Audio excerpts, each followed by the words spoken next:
menjadikan KPK siuman kembali.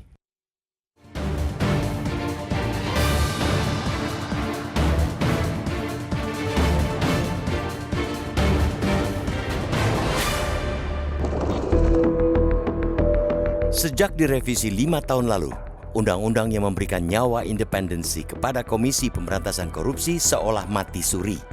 Undang-Undang Nomor 19 Tahun 2019 tentang perubahan kedua atas Undang-Undang 30/2002 tentang Komisi Pemberantasan Tindak Pidana Korupsi itu ibarat embrio penyakit yang membawa syarat masalah. Ada belasan pasal baru yang justru menurunkan independensi KPK, bertentangan dengan keputusan hukum lainnya dan menjadikan warna KPK abu-abu. Selama 5 tahun perjalanan undang-undang itu, institusi KPK menjadi melempem dalam menangani kasus korupsi. Contoh teranyar, akhir bulan lalu misalnya, untuk ketiga kalinya Hakim Agung nonaktif Ghazalba Saleh lolos dari jerat dakwaan jaksa penuntut KPK. Ghazalba Saleh didakwa telah menerima gratifikasi dan melakukan tindak pidana pencucian uang atau TPPU terkait dengan penanganan perkara di MA sebesar 62,8 miliar rupiah.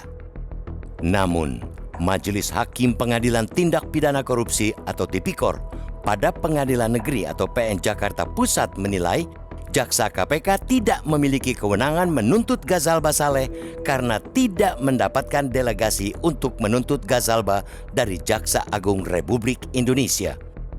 Adanya pendelegasian atau koordinasi itu juga buah aturan hasil revisi undang-undang yang termaktub pada pasal 12A Undang-Undang 19/2019 yang menyebutkan jaksa KPK harus melakukan koordinasi sesuai dengan ketentuan undang-undang.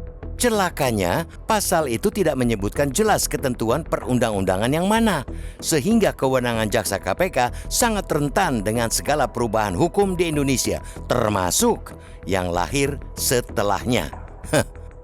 Lahirnya Undang-Undang 11/2021, Undang-Undang Kejaksaan yang menggunakan prinsip Single Prosecution System, misalnya mencerminkan kewenangan Jaksa Agung sebagai penuntut umum tertinggi di Indonesia.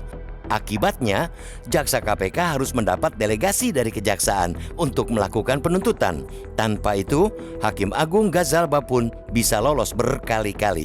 Maka, wacana revisi Undang-Undang 19/2019 tetap perlu digaungkan. Meski begitu, kita harus paham jika jalan revisi ibarat mengurai benang kusut. Prosesnya bisa amat panjang dan berliku, kecuali kita hanya ingin menghasilkan revisi undang-undang yang sama bermasalahnya seperti Undang-Undang 19/2019 yang pembahasan hingga pengesahannya hanya butuh 12 hari. Oleh karena itu, semata-mata fokus mendorong revisi Undang-Undang 19/2019 akan menguras energi. Tugas memastikan bahwa perang melawan korupsi tidak akan berhenti juga tidak kalah membutuhkan energi. Salah satu tugas di depan mata ialah mengawal jalannya seleksi calon pimpinan dan calon Dewan Pengawas KPK periode 2024-2029. Ketika KPK secara institusional dibonsai oleh seperangkat pasal undang-undang, maka harapan satu-satunya yang membuat wajah KPK disegani kembali ialah melalui para pimpinan dan Dewan Pengawasnya. Dan hal itu bisa terwujud jika panitia seleksi Capim dan Cadewas KPK memilih para pendekar anti korupsi yang berkadar 24 karat. Pada proses pembenahan di hulu itulah diharapkan bisa mengalir energi berlimpah hingga ke hilir agar aksi pemberantasan korupsi bertaring kembali.